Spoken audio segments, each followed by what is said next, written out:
Bonjour, je suis Laurent Sabat, cardiologue. On va aujourd'hui faire la deuxième conf de cardiologie de D4 avec des dossiers longs reprenant l'ensemble des connaissances de la cardiologie pour l'ECN. Le premier dossier, un homme de 60 ans se présente aux urgences de votre hôpital pour une douleur thoracique, donc le point d'appel clinique, le signe fonctionnel, de repos ayant cédé en quelques minutes. Il a déjà présenté ce type de douleur depuis quelques semaines, mais exclusivement à la marche en côte et cédant rapidement à l'arrêt de la marche. À l'arrivée, il est asymptomatique. L'électro réalisé est normal, donc en dehors de la douleur. L'examen clinique est normal et les constances également en dehors d'une pression artérielle un petit peu élevée. Donc déjà à l'interrogatoire, un patient légèrement âgé, donc premier facteur de risque cardiovasculaire. La douleur de repos suivant des douleurs d'effort, donc probablement un angor d'effort qui se déstabilise, et un bilan post-critique négatif. Première question, quels éléments de l'interrogatoire peuvent orienter vers une étiologie coronarienne aux douleurs? Donc l'intérêt de ces questions est de faire revoir un petit peu la physiologie, les signes cliniques, les signes paracliniques des principaux symptômes cardiovasculaires. Ce genre de questions sont des questions qui sont à la mode dans les dossiers d'internat, où on ne vous demande pas simplement de connaître par cœur toutes les questions, mais de bien réfléchir sur les possibilités d'une cause par rapport à une autre en fonction du contexte. Donc ici, vont orienter vers une cause coronarienne plusieurs choses. En premier, le terrain, la présence de facteurs de risque cardiovasculaire, donc l'âge supérieur à 50 ans pour un homme, des antécédents familiaux précoces cardiovasculaires, donc moins de 55 ans pour les apparentés directs masculins et 65 ans pour les féminins, que ce soit des syndromes coronariens aigus, voire des AVC, et là c'est un petit peu plus jeune. Ensuite, les facteurs de risque curables. Le plus important est le tabagisme, actif, voire passif. L'hypertension artérielle, dont la définition actuelle est la pression supérieure à 14,9 chez les non-diabétiques et non insuffisants rénaux, et sinon 135-80 dans ces populations plus à risque. Les dyslipidémies, donc celles qui sont hétérogènes, l'hyper-LDL cholestérol ou l'hypo-LDL cholestérol. Les diabètes, quels qu'ils soient. Le surpoids, avec un BMI supérieur à 30 grammes par mètre carré. L'obésité, donc la traduction c'est le périmètre abdominal supérieur à 102 chez l'homme, 88 chez la femme.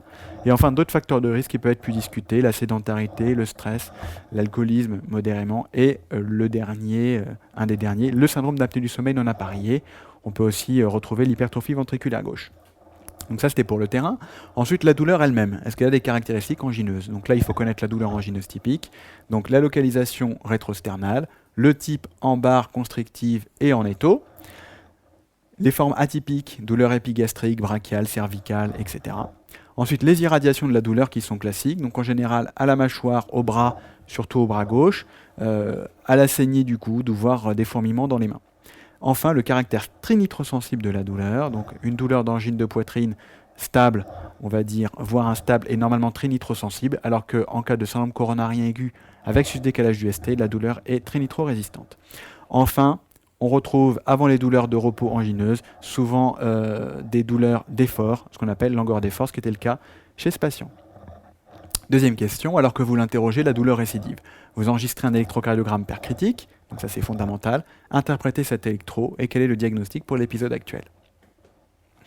Donc il s'agit d'un électrocardiogramme de repos, 12 dérivations, le rythme est sinusal régulier à une fréquence de 300, 150, 100, 75 par minute, une onde P devant chaque QRS, tous les QRS sont poissonnés d'une onde P. L'axe des QRS est normal avec des QRS positifs en D1 et globalement positifs en AVF. Pas d'anomalie de l'onde P, pas d'hypertrophie gauche ou droite, un espace PR normal, des QRS fins.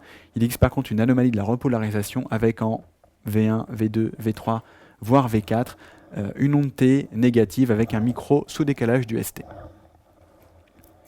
Donc on reprend l'interprétation de l'électro, paire critique, rythme sinusal régulier, axe normal, onde PPR normaux, QRS fin, anomalie de la repolarisation de V2 à V4, discret sous-décalage et négativation de l'onde T. Il s'agit d'une ischémie sous-épicardique, voire lésion sous-endocardite si on considère le sous-décalage du ST, en antéro-septoapical, en gros de V1 à V3. Le diagnostic clinique est celui de syndrome coronarien aigu sans sus-décalage du ST en antéro-septoapical chez un patient avec des facteurs de risque et ayant un angor stable récent. On peut bien sûr toujours utiliser l'ancienne nomenclature, parler d'angor instable, mais c'est bien accepté maintenant, on peut vraiment parler même à l'internat de syndrome coronarien aigu. La question suivante, quel traitement médicamenteux allez-vous débuter et dans quelles conditions? Donc le premier traitement, ça va être évidemment l'administration d'un dérivé nitré par voie sublinguale en traitement de la crise, donc à répéter. Donc on utilise en général du Natis-Spray, 0,15 ou 0,30 ml, chez un patient en position assise, voire allongée, puisqu'il y a un risque d'hypotension aiguë. Il s'agit d'une urgence thérapeutique. Le patient va être hospitalisé en soins intensifs de cardiologie. La mise en condition standard avec le scope ECG tensionnel de la SAT, voie veineuse périphérique de bon calibre pour une hydratation normale. Ce n'est pas pour du remplissage, mais c'est pour passer les médicaments en intraveineux. Le patient doit évidemment être laissé au repos strict au lit. Les traitements du SCA, qu'il soit ST+, ou ST-, c'est quasiment la même chose. Donc d'abord, un traitement antiagrégant plaquettaire. Les dernières recommandations, c'est d'associer 2 voire 3 antiagrégants. Le premier, l'aspirine, qui peut s'utiliser en IV, un bolus de 500 ou Péros dans ce cas-là. Le clopidogrel en dose de charge, donc le Plavix Péros, 4 à 8 comprimés et normalement. Des nouveaux antiagrégants sont sur le marché que je vous ai cités pour mémoire. Et enfin, les anti-GP de B3A. Ils sont utilisés actuellement dans les ST- au moment de l'angioplastie dans les formes de plus mauvais pronostics, donc avec anomalie électrique, élévation de tropo et chez les patients diabétiques ou insuffisants rénaux. Donc pas systématiquement. Ensuite, l'anticoagulation efficace. Donc par rapport au ST+, on peut utiliser assez largement les HBPM en 2 injections par jour.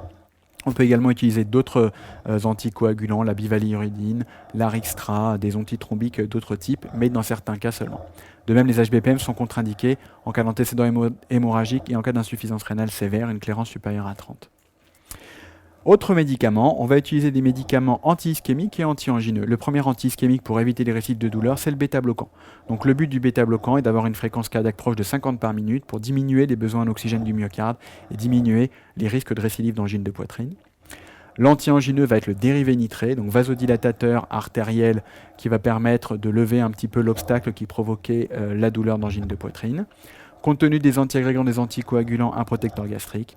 Et les autres traitements des cardiopathies ischémiques, statine IEC, vont être débutés sans urgence à la minute. On surveille le patient, donc ce traitement médicamenteux va permettre de calmer les symptômes et de le préparer à une coronarographie qu'il faudra programmer rapidement, mais sans urgence extrême.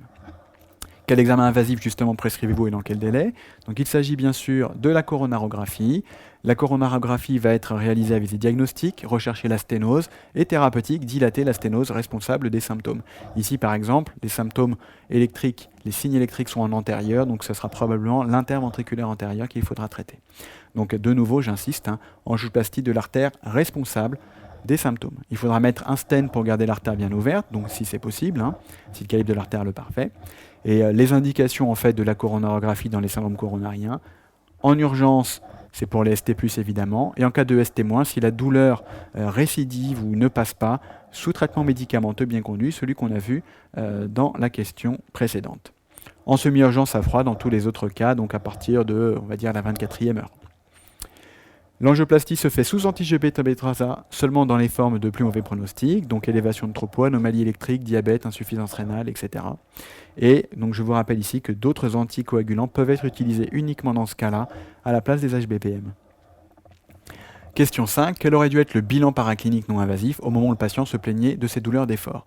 Donc devant un angor d'effort, les dernières recommandations disent qu'il faut d'abord faire un bilan biologique avec dosage de la fonction rénale, recherche d'une insuffisance rénale, réalisation d'une NUM pour rechercher une anémie qui pourrait expliquer les douleurs, dosage de l'atropoline et des CRP seulement dans les formes les plus récemment apparues ou les formes qui s'aggravent, donc les formes un petit peu instables, et puis bien sûr, le bilan des facteurs de risque. On dose les lipides à jeun, donc LDL, HDL, triglycérides et la glycémie à jeun.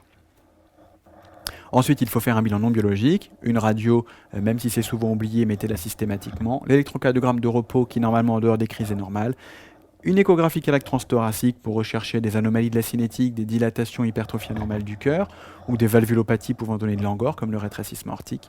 Et enfin, il faut prescrire un test d'ischémie, un test non invasif ou invasif, c'est comme on veut, mais a priori non invasif. Le plus fréquemment, on commence par un test d'effort si l'électrocardiogramme de repos est normal et si le patient peut réaliser un effort normal. Sinon, ce sera autre chose, on va voir les différentes possibilités. Donc les tests d'ischémie qui auraient pu être utiles, donc, on va les citer dans la question 6. Donc d'abord le test d'effort simple en absence de contre-indication. Donc les contre-indications, le patient ne peut pas réaliser l'effort. L'électrocardiogramme va être ininterprétable, bloc de branche gauche, HVG, syndrome de Wolff-Parkinson-White, etc., etc. On peut coupler ce test d'effort à une scintigraphie avec un traceur qui s'appelle le thallium qui va se fixer sur le myocarde normal et qui va ne pas se fixer sur le myocarde en cas d'ischémie, en cas d'hypoperfusion de la zone. Chez les patients ne pouvant pas réaliser un effort et non asthmatiques, on peut sensibiliser le thallium avec une injection de persentine qui va provoquer un vol coronaire, améliorer la perfusion des zones saines, diminuer la perfusion des zones atteintes. Chez les patients ne pouvant pas du tout pédaler, on peut discuter d'une échographie à l'effort ou à la dobutamine s'ils ne peuvent vraiment pas faire d'effort. Les limites, c'est l'échogénicité du patient. Et enfin, chez les patients les moins échogènes ne pouvant pas pédaler, il reste toujours la possibilité de l'IRM à la dobutamine de stress. Donc évidemment, en fonction du contexte, on va choisir tel ou tel examen. Question suivante, un coroscanner aurait-il été indiqué d'emblée? Quelles sont les recommandations, on va dire, les tendances actuelles pour la réalisation de cet examen? Donc les coroscanners sont des examens de plus en plus réalisés, mais dont les indications sont assez floues. Donc pour retenir des choses simples, il faut s'agir que c'est un examen qui n'est jamais en urgence, ce n'est pas un examen à visée thérapeutique, c'est à visée diagnostique. Donc chez des patients stables, non insuffisants rénaux ou après préparation et non allergiques à l'iode ou après préparation. L'intérêt du scanner, c'est sa valeur prédictive négative. Chez des sujets jeunes, sans nombreux facteurs de risque, sans calcification importante, un scanner coronaire normal correspond à une coronarographie strictement normale. Par contre, chez les patients plus âgés avec des artères calcifiées en cas de doute, c'est un mauvais examen. Donc là, chez ce patient, il ne fallait pas le réaliser évidemment, il faut aller directement au test d'ischémie et à la corographie si le test est anormal. Par contre, si la douleur est atypique chez le patient est jeune et si on ne veut pas réaliser de test d'effort par exemple, ou si le test d'effort est douteux, ça reste une excellente alternative. La question suivante, l'artère coronaire responsable du tableau a été traitée donc par angioplastie stent. Quel sera votre traitement de sortie? Donc là, on va revoir les traitements de fond des cardiopathies ischémiques stables ou instables, mais pas le post-infarctus, mais c'est quasiment la même chose. D'abord, c'est une ordonnance à 100% à LD30. Ensuite, un médicament pour traiter la crise d'angine de poitrine en cas de récidive, donc le Natispray 0,15-0,3, une à deux bouffées sublinguales en cas de douleur, en position assise ou allongée, et en cas d'échec, appel du SAMU.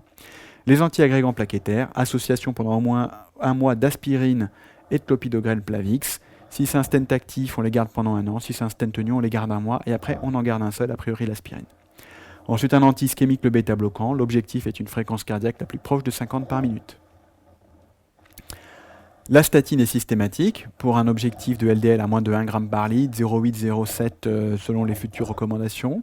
Les IEC ou ARA2 en cas d'intolérance aux IEC sont systématiques, quel que soit le degré d'ischémie et quel que soit le contexte du patient, sauf en cas évidemment d'hypotension artérielle franche. Et puis enfin, ne pas oublier la prise en charge globale de tous les facteurs de risque cardiovasculaire chez ce patient.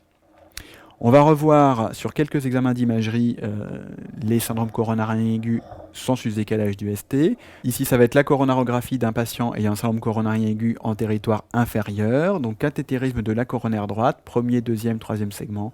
Et ici, au niveau du deuxième segment, une sténose serrée, donc qui n'empêche pas le passage du sang, mais qui peut donner donc, des douleurs angineuses. Donc l'artère n'est pas occluse, c'est un ST-. Ici, l'artère coronaire normale du patient après revascularisation. La sténose a disparu. Ici, un syndrome coronarien aigu en antérieur, donc qui pourrait tout à fait correspondre au patient. Ici, vous avez un cathétérisme du tronc commun, la circonflexe en gauche et l'IVA en bas, avec une sténose serrée sur le premier segment de l'IVA. Donc ici, il pourrait s'agir soit d'un ST-, soit d'un ST+, parce que l'artère est quasiment occluse. Et ici, l'artère, après revascularisation, donc on voit cette fois-ci en haut, c'est pas la même incidence, parfaitement lisse. Les tests d'ischémie à réaliser, on commence par le test d'effort. Le test d'effort, s'il est faisable, donc il faut que le patient soit capable de réaliser l'effort et que l'électro soit interprétable. Donc vous voyez, il est installé sur un vélo qui va lui permettre de faire l'effort avec un degré de résistance au coup de pédale de plus en plus important. Le patient est scopé, un cardiologue surveille les symptômes et l'absence d'anomalie de la repolarisation sur l'électro. Et enfin, on va également surveiller sa pression artérielle et les troubles du rythme qui peuvent survenir. Cette diapo pour vous rappeler un petit peu tous les traitements à connaître dans le traitement de fond des cardiopathies ischémiques. Donc la thrombolyse, évidemment, c'est uniquement en phase aiguë d'infarctus. Donc vous voyez que son efficacité est variable. Les autres médicaments, les antiagrégants plaquettaires diminuent la mortalité de 20% après les ST+, les bêta-bloquants également de 20%, les IEC et les statines, on retrouve toujours cette zone de entre 15 et 30% pour leur efficacité. Donc il faut toujours prescrire tous ces médicaments aux patients porteurs de cardiopathie ischémique.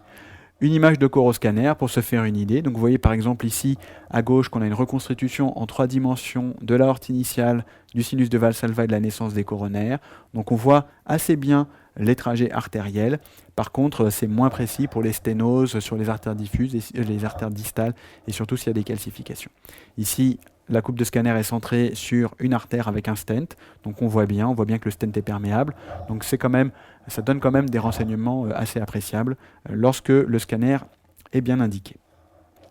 En conclusion, on a vu ici donc les syndromes coronariens aigus sans sus-décalage du ST, qu'on appelait avant encore instable. Dans cette catégorie, il y a les ST- avec tropo élevé et les ST- avec tropo normal. Ici, on ne parle pas de l'usage de la troponine. Donc bien connaître aussi les recommandations sur le bilan biologique et les tests d'ischémie dans l'angor d'effort. Les traitements de sortie des patients coronariens sont également à connaître. Avec un mot sur le coroscanner, nouvelle technique qui, à mon sens, à l'internat n'est pas encore à citer dans les dossiers, puisque les indications ne sont pas encore très nettes. Des items, le 129 et le 132, facteur de risque cardiovasculaire, angine de poitrine, et enfin l'item 197, plus global sur les douleurs thoraciques aiguës.